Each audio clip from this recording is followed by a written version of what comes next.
Anthony Edwards and the Timberwolves, they put the Lakers in a blender on Saturday night. Let's go to Crypto.com Arena here. Luka Doncic loves a first quarter here, Chene, and this was no different. Spins, drives, hits the mid-range jumper. 16 points in the first. Yeah, we got playoff Luka, but sometimes that bodes trouble because other players have to get going too, and it got out of hand pretty quickly. How can you not see this, though, in here? Blocked by James! Blocked by James! Like, you love to see it. Still doing it at 40 years old. Pogo 6. But this is going to be a Big Three nominee. We're going to see more of this highlight later in the show. But Rudy Gobert, the Timberwolves, they really took advantage of their double big, and the Lakers struggled against their size. And there's a reason why half of Minnesota has a Nas Reed tattoo.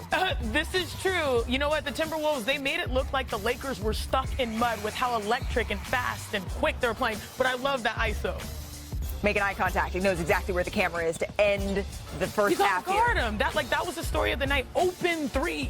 He's improved his three-point shooting, leads the league in him. Luka Doncic, though, he said, all right, I see you, Dante DiVincenzo. I can do it, too. Trying to give the Lakers some momentum. They were sputtering in the middle of this game. They absolutely were, but once again, once you give Anthony Edwards signs of life, he will take that and rip yours from you. Again, we're getting iconic moments. Kevin Durant, Nikola Jokic, and now Luka Doncic. Ice poster. Cold photo. Later in the fourth here, the unsung hero of the Timberwolves, Jaden McDaniels with the Euro, floats it in. McDaniels had a team-high 25 points in this one, and the Timberwolves still game one. After the game, J.J. Redick shared his thoughts. I'm not sure physically we were ready, if that makes sense. And really, when they started playing with a lot of thrust and physicality, like we just didn't respond immediately to that. You know, when you play in a Minnesota team, they're gonna be physical. That's what they bring to the table. So, you know, maybe it took us one playoff game to now get a feel for it and know what the type of intensity, the type of physicality that's gonna be brought to the game. But that's just the way they play. So we should be more than prepared for that on Tuesday night. So among the Lakers' issues in Game 1, they allowed 21 three-pointers. That's a franchise record for Minnesota. 17 of them, they came as open looks. And then on the offensive end, they dished just 15 assists. That's the team's fewest in the last 2 seasons. So it sounds like they need to stand on something. This is my camera. That's going to be your camera. Standing on business. You better stand on business. Stand on business. Hell yeah, we standing on business today. Standing on business. What up? Hey, look, today is one of those days. And look, this is not a pick-on segment. This is just bringing it to the front street, to the front. Luka, a lot of people may whisper behind your back, but damn it, I'm going to say it to your face. It's time for you to stand on business. I understand you had 37 points. I don't even care about that. What did you do to help your team win with other things that didn't show up in the stat sheet? Let's pull up the film. Here you go right here.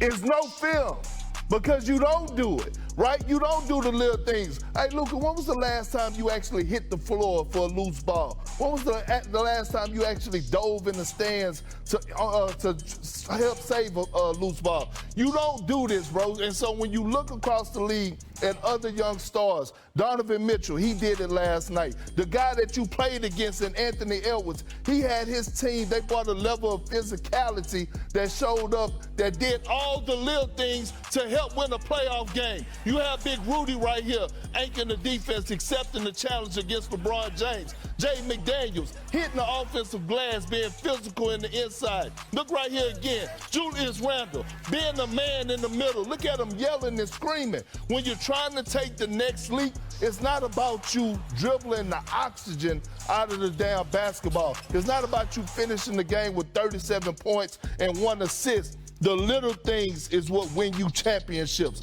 I played with 14 Hall of Famers, and all of them done it. It's time for you to step up to the plate, young man.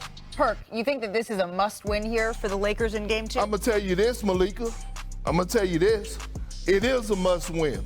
It is a must-win. Well, Ant, he recorded his 5th straight playoff game with at least 20 points, 5 rebounds, 5 assists in Game 1, breaking a tie for the longest streak in Timberwolves history. It's also the longest active streak league-wide. I do think Luka's 1 assist is a little bit misleading because the Lakers did shoot 1 of 8 off of his passes, so he was moving the ball. The Lakers just weren't making those shots, as we say hello to our front office insider, Bobby Marks. If Perk's calling this a must-win for the Los Angeles Lakers here, Bobby, what is the one thing the Lakers need to key in on? I think it's Anthony Edwards. I think you've got to make him into a jump shooter. I know we showed the highlights and he drained 3 threes in a row here. I look at him as the facilitator. They're 6-0 when he has 8 assists or more. He had 9 in this game. It's basically kind of pick your poison as far as how you want to defend him.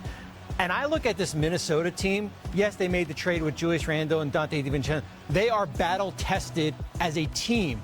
The Lakers are battle-tested as individuals. We know Luka and LeBron have been in big games, but as a team standpoint, they haven't been in that big moment here. This is a new team that has been put together here. Yeah, that is true, especially when you have these trades. Typically, it's hard for them to gel and win when it matters most, especially when it happens right around February, March. But, you know, when I was thinking about this game, I was like, the Lakers, they really think that they're in an automatic. But really, it's a stick shift. Like, you got to switch gears. I struggle in a stick shift. Yeah, I still don't know how to drive yet. That's how I learned how to drive. Like that's what they need to drive. They need to take it to another gear.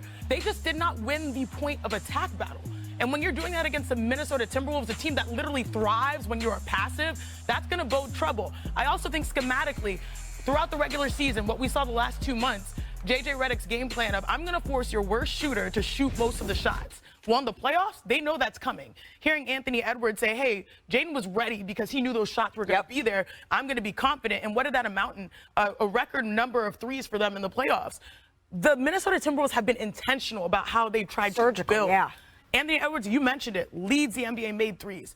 They're built to take down opponents like this, especially when you are handing them threes. And I think that's where the biggest adjustment in Game 2 is going to come from J.J. Redick. What else do you have up your sleeve to really, slow down the perimeter shooting? And I agree with you, Bobby, and Malika 1,000%. And I'm going to say this again. The Lakers got to win. They're in a must-win situation, Game 2. Otherwise, they're going to get swept. And I wouldn't say that with that much confidence if Anthony Edwards wasn't on the other side. He's going to make you feel pain any chance he get. You better win Game 2. And you talk about J.J. Redick adjustments. The one thing that we praised him about was the adjustments he made in the regular season. But was it a rookie mistake?